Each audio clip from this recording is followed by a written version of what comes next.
In today's video, I am going to teach you how to cancel order on Temu app. By the end, you will know exactly where to tap, how to choose which items to cancel, and how to pick the refund method that works best for you.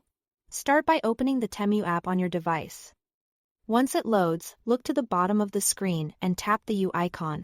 This is your account area and it's where you can quickly access all your recent activity.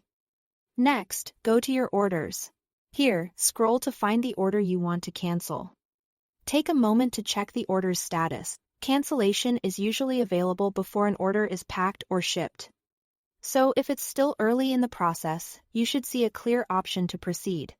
If the standard Cancel Items button isn't immediately visible, look for Cancel or Other Help. That alternative path is there to guide you through the same cancellation flow. When you are ready, tap Cancel Items. The app will show you everything included in that order.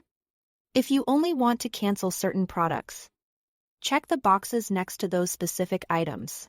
If you've decided the whole order isn't needed, use Select All to mark everything in one go. After making your selection, tap Next to continue. You will be asked to give a reason for the cancellation. Choose the option that best fits your situation, such as order created by mistake.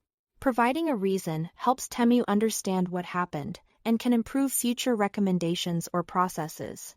When you've made your choice, tap Continue to cancel. Now it's time to confirm how you want your money returned.